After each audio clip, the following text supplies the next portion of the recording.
Good morning. I'm Pete Baklinski with Campaign Life Coalition. The National March for Life began in 1998, 29 years after Canada legalized the killing of preborn children through abortion.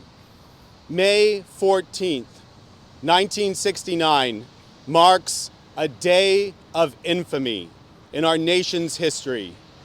That was the day Parliament passed a law permitting abortion on demand, ushering in a culture of death that continues to this day. Abortion is the deliberate and intentional killing of a preborn human. Since 1969, more than 4.5 million Canadian babies have been lost through abortion. That's equivalent to wiping out the entire population of Alberta. Today, over 100,000 abortions are committed every year in Canada. That's roughly 300 a day. If we held a minute of silence for every child aborted in this country, we would be silent for 10 years. Tomorrow, thousands of Canadians will gather right here on Parliament Hill to demand that our government finally end this injustice and extend legal protection to the most vulnerable members of the human family, preborn children. After the rally, these Canadians will take to the streets in a massive march for life. They will hold signs, pray, and raise their voices, not for themselves, but for those who cannot speak, the preborn. This year marks the 28th National March for Life. Our theme, protection at conception. The pro-life movement in Canada, we are millions strong, is united in calling for legal protection for every human life from its very beginning. And when does life begin? Science is clear. Life begins at the moment of conception. This theme, protection at conception, is more than a slogan. It is a call to conscience. It is a demand that Canada recognize the inalienable rights bestowed on every human being by God, starting with the most fundamental of rights, the right to life. Over 95% of biologists agree human life begins at conception. It is time for our laws to catch up with the science and protect human beings from the very first moment of their existence. It is time for Canada to embrace protection at conception. This morning, I'm joined by my colleagues from Campaign Life Coalition who will speak about the life issues facing Canada under the newly elected Liberal government led by Prime Minister Mark Carney. First, I welcome Josie Lutke, our Director of Education and Advocacy, who will address the Liberal government's new commitments to abortion expansion and in vitro fertilization. Thank you, Josie. Thanks, Pete. Prime Minister Mark Carney presents a direct threat to every preborn human being. We had hoped that he would chart a path different from Justin Trudeau's. We had even written to him asking that he reverse the policy of his predecessor and once again allow for pro-lifers, including faithful fellow Catholics, to run for the Liberal Party as candidates. Instead, it appears that he is rejecting human equality and repeating the past mistakes of the party. He has promised to make permanent the Sexual and Reproductive Health Fund program, quote, so that there will always be funding for abortion care in Canada, with access to reproductive care protected for underserved communities, unquote. In other words, They're going to be making sure that it's more convenient for immigrant, rural, indigenous, and other vulnerable women to kill their own offspring in the womb. They're going to be sliding wads of cash into the wallets of organizations whose primary purpose is to promote abortion, many of which already have received millions in taxpayer dollars. Groups like Action Canada for Sexual Health and Rights and National Abortion Federation Canada. Carney also promised a new program providing up to $20,000 for an IVF cycle. One of the reasons why we chose the theme Protection at Conception for the National March for Life this year is to encompass evils like in vitro fertilization. Now, many people simply know IVF as a baby-making technology, and so they may wonder why any pro-lifer could be against it. By the Canadian Fertility and Andrology Society's own admission, though, in 2023, there were 85,046 embryos that were created, but only 26,525 were actually transferred into a mother's uterus. Thousands of human embryos are being made in a lab and then just discarded or used for research or left perpetually frozen. This is inhumane. This is not how any human being should be treated, even those who are the youngest and smallest among us. The Liberals are also forging ahead with their plan to provide free contraception. Again, this sounds like it's a good thing, preventing unplanned pregnancies, but it will actually contribute to the destruction of human life. Many forms of contraception are abortifacient, in that one of the mechanisms by which they operate is thinning the lining of the uterus, the endometrium, such that a very young embryo cannot implant and will subsequently die. The Liberal Party's election platform does have worthwhile promises, like researching postpartum maternal health, menopause, endometriosis, maternal mortality, stillbirth, etc. We beg the new government to focus on shared priorities like these that uphold human dignity rather than undermine it.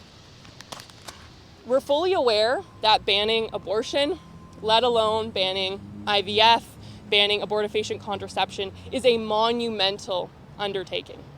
But we have nothing to lose. The more entrenched in the darkness of the culture of death that we become, the brighter the light of truth shines. And so tomorrow we will unapologetically march, demanding protection at conception, no matter how difficult, no matter how daunting. Because, simply put, every human being has the right to life from the moment they come into existence at fertilization until the natural end of their lives. Next, I'd like to call up Gideon Spevik, CLC's co-youth coordinator, who will speak about new threats to our nation's sick and elderly from possible expansions to euthanasia under the Liberal government. Thank you.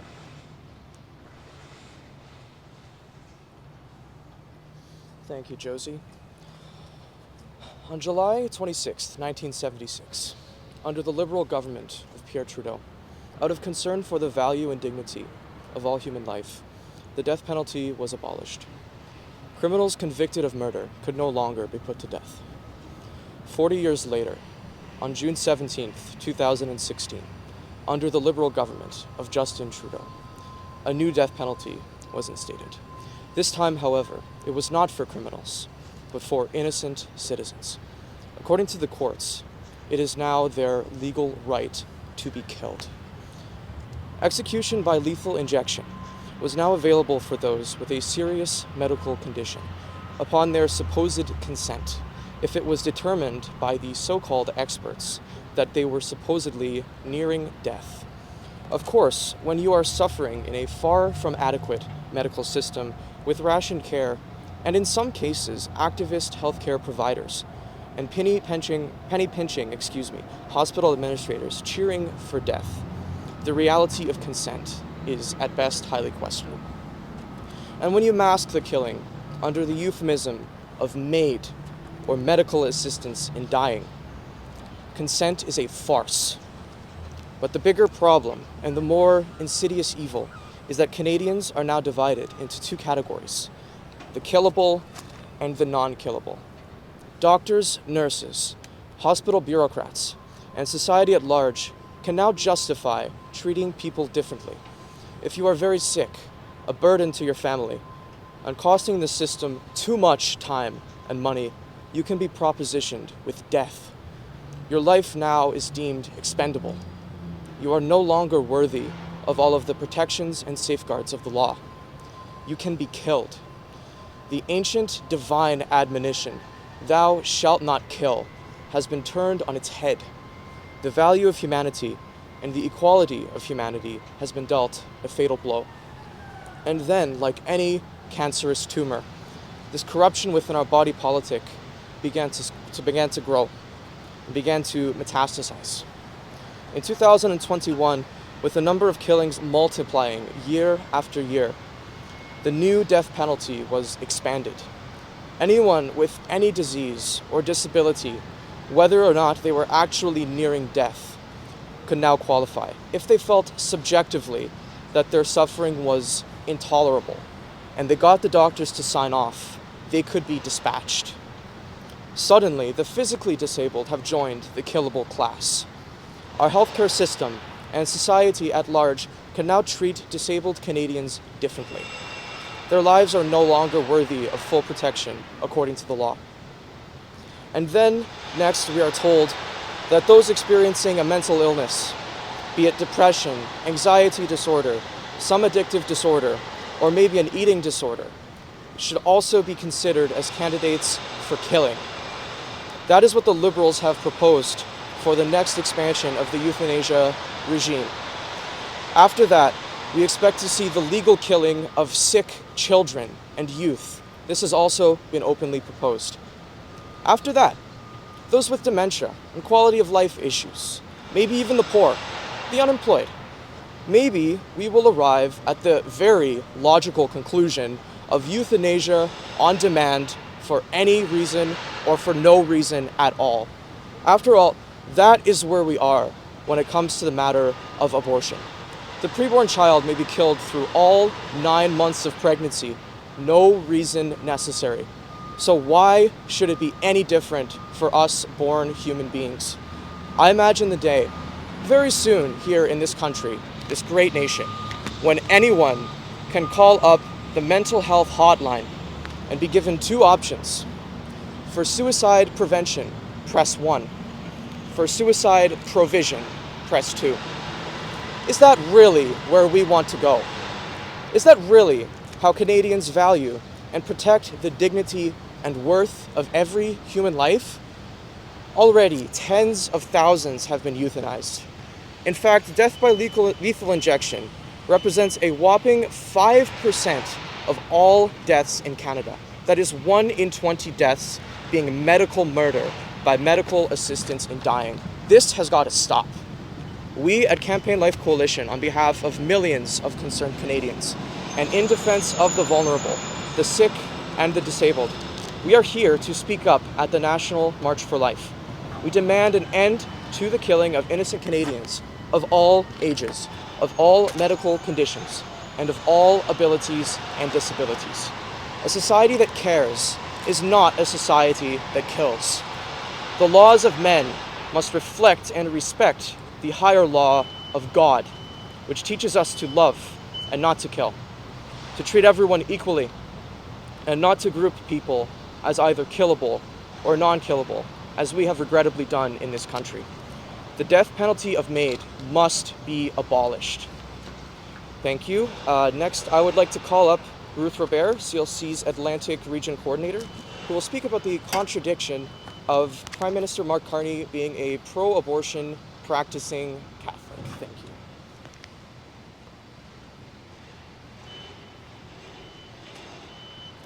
Despite being a self-professed practicing Catholic, Carney has made clear his unreserved support for what he calls a woman's right to choose.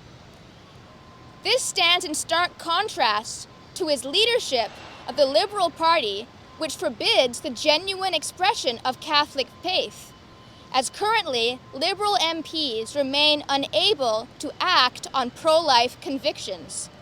The contradiction between Carney's profession of faith and his political actions is clear. Whatever Carney may believe, a practicing Catholic cannot remain as the head of the Liberal Party as it stands currently and remain in unity with the Catholic Church. Carney's contradictory claims misleads the public and endangers souls. Formal cooperation with abortion is a matter so grave that the Catechism of the Catholic Church maintains that it carries the penalty of excommunication. Any confusion on this issue must be eliminated, not only for the laity, but for those outside of the Church who should see moral consistency in her teachings.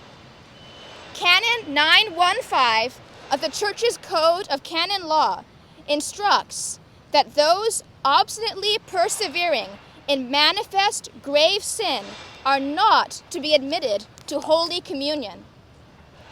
Consequently, we call upon the Archbishop of Ottawa Cornwall, Marcel Damphus, to honor this recognition of the Church and ensure that Carney is denied Holy Communion until such time as he has recanted his position and received the sacrament of reconciliation. It is not only the lives of children that are at risk, but the well-being of many internal souls, including Prime Minister Mark Carney's. Next, I'd like to call up Pete Beklinski, who is CLC's Communication Director. He will be speaking about threats to faith-based and pro-life charities under the new Liberal government.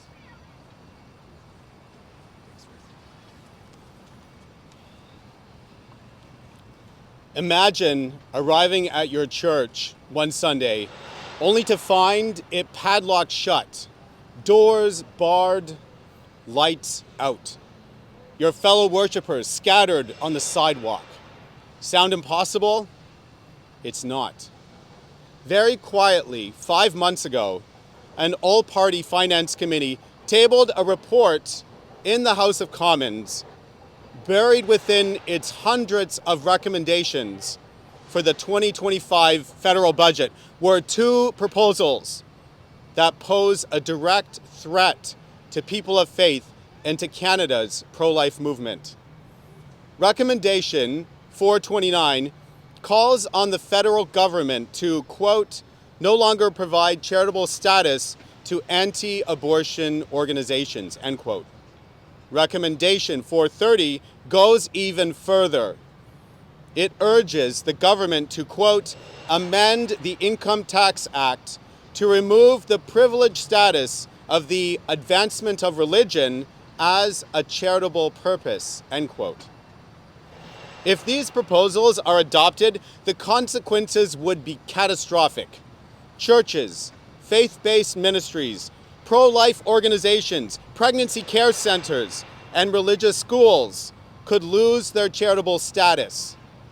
Many could be hit with a revocation tax, a 100% tax on all assets, effectively allowing the government to seize and liquidate their property and shut them down. This is not just an attack on organizations, it's an attack on freedom, freedom of religion, freedom of conscience, freedom of expression. It is an attempt to silence those who stand for life and live out their faith in the public square. But Canadians are responding.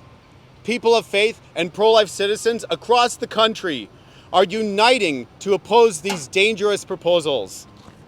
Catholic bishops, evangelical pastors, and Christian leaders have joined together in urging the federal government to reject them outright. Our organization launched an emergency nationwide petition drive to demand that the next Prime Minister protect the charitable sector from this threat. The petition has now gathered the support of over 10,000 Canadians, and it's growing daily. Today, we call on Prime Minister Mark Carney to publicly and unequivocally reject recommendations 429 and 430.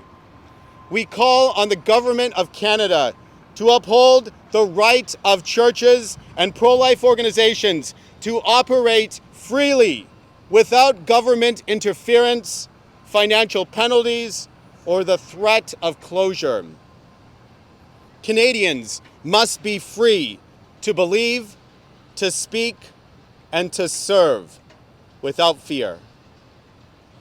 I'd next like to call my colleague Jack Fonseca, who is CLC's Director of Political Operations, and he will speak about the outcome of the recent federal election as it relates to the pro-life movement. Thank you, Pete. On April 28th, Canadian pro-lifers gave a collective gut-wrenching sigh at the re-election of the Party of Death, known as the Liberal Party of Canada. And at the thought of Mark Carney, who fully supports preborn child murder, ruling over us as Prime Minister for another 2 to 4 years. Again, speaking with total candor, this is a horrifying prospect for Canadians who believe in the sanctity of human life, religious freedom, and plain old morality. To be clear, however, Campaign Life Coalition is nonpartisan. In this federal election, we did not support the Conservatives per se as a party any more than the Liberals. With respect to life issues, Pierre Poilievre mimicked Carney, holding himself out as a defender of abortion killings and even of euthanasia. Rather, our principled approach in the 2025 federal election was totally nonpartisan and based on the merit of local candidates who are accountable to their constituents, rather than whoever the party leader happens to be. We endorsed and got out the vote for individual pro-life candidates regardless of party. And as a result, we supported 56 pro-life Conservatives, of which 42 were elected as MPs, representing a 25% increase in pro-life representation in the House of Commons. That is something we can celebrate as a movement. We also endorsed 58 candidates from the People's Party of Canada, 28 from the Christian Heritage Party, 10 from the United Party of Canada, 1 from the Libertarian Party, and 1 independent. Unfortunately, none of these were elected. Now we want to look forward into the Canadian political scene. My colleague Josie has appealed to Prime Minister Mark Carney to have compassion on the children being targeted for abortion from the very time of conception. But if protecting human life from the time of conception is too big a jump for him to make all at once, I would ask him to consider at least taking a small first step into the light. Mr. Carney could do this by condemning the horrific revelation that between 2019 to 2024, at least 642 Canadian babies who survived botched abortions were born alive were either left to die or potentially even killed. These gruesome figures were uncovered by researcher Patricia Maloney with data published by the Canadian Institute for Health Information recently. Mr. Carney, will you at least meet us on the periphery by pledging a Born Alive Infant Protection Act to mandate the provision of life-saving neonatal care and medical assistance to babies who survive abortion, with prosecutions for medical staff who violate the law? According to the Criminal Code, these are murders. Now we turn to Pierre Poilievre, leader of His Majesty's Loyal Opposition. If Prime Minister Carney lacks the moral fortitude to address this injustice, will you pledge to introduce a Born Alive Infant Protection Act upon becoming Prime Minister? Mr. Poilievre, in closing, I would also encourage you to denounce the corrupt practice of appointing Conservative Party candidates without a nomination vote by the party's grassroots members. In the 2025 election cycle, you allowed the cancellation of at least 110 nomination contests in favor of appointing your preferred candidates. This is one of the reasons why you lost this federal election. It created resentment among grassroots members who had their right to vote for the candidate of their choice stolen. You also demotivated the hundreds of highly motivated Conservative activists who ran for the Conservative nomination and were disqualified or otherwise blocked. Mr. Poilievre, will you end this assault on party democracy? May God bless Canada. Thank you. And now I'd like to call up George Busi, our Quebec president. Bonjour à tous, merci d'être ici.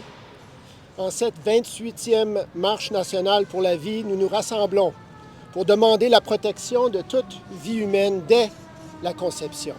Le thème de cette année, protection dès la conception, est une réponse claire à l'agenda pro-avortement et pro-euthanasie du nouveau gouvernement libéral dirigé par Mark Carney. Premièrement, Josie Lutke nous a expliqué que ce gouvernement s'engage à financer non seulement l'avortement de manière permanente, mais aussi à élargir l'accès à la fécondation in vitro, une pratique qui mène à la création massive d'embryons humains jetés, congelés ou détruits. Le gouvernement promet aussi la contraception gratuite, y compris des produits qui peuvent agir de manière abortive.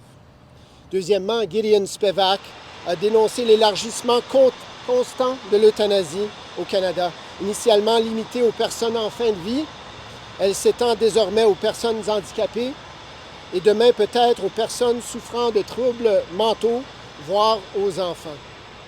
Le Canada a effectivement basculé dans une culture où certaines vies sont considérées comme éliminables.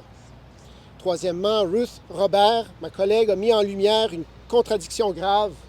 Le premier ministre Carney se dit catholique pratiquant, tout en appuyant sans réserve et avec fierté l'avortement. Ce scandale public met en danger les âmes et appelle à une réponse pastorale claire de l'Église, notamment à travers le respect du droit canonique.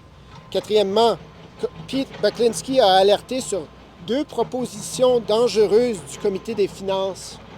Retirer le statut d'organisme de bienfaisance au groupe pro-vie, de 1, et 2, remettre en question le statut de charité pour les groupes religieux en général. Si ces mesures sont adoptées, cela mènera à la fermeture d'églises, de centres d'aide aux femmes enceintes et à une grave atteinte à la liberté religieuse et d'expression au Canada. Enfin, Jack Fonseca a rappelé que malgré les obstacles, le mouvement pro-vie a réussi à faire quand même élire 42 candidats aux dernières élections. Le combat continue et la vérité sur la dignité de toute vie humaine finira par triompher. En passant, le mouvement pro-vie s'étend sur tout le pays, y compris au Québec, où nous aurons le 31 mai notre 2e édition de la Marche pour la vie à Québec. L'année passée, nous étions entre 1000 et 1500. Et cette année, nous espérons encore plus. Nous allons avoir un souper bénéfice comme ils ont ici à Ottawa. Et nous avons une participation accrue d'autres institutions. Et donc, nous sommes heureux de vous accueillir à cette marche également. À tous les participants à la marche d'Ottawa, ainsi qu'à nos militants et bienfaiteurs, nous sommes un mouvement enraciné dans la vérité, la charité et la justice. Et nous ne cesserons jamais de défendre ceux qui ne peuvent se défendre eux-mêmes. Merci de vous tenir debout avec nous et merci à vous tous de nous avoir écoutés aujourd'hui. À présent, je vais inviter mon collègue Pete Baklinski pour venir faire des conclusions, des remarques de conclusion et ensuite répondre à vos questions. Merci. So now I'm going to invite Pete Baklinski to answer some questions after making some concluding remarks. Thank you.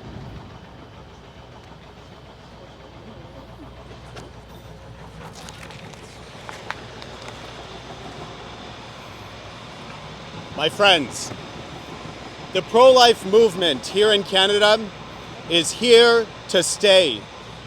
We will never give up. We will never back down. We will not rest until every human life is protected from the moment of conception onward.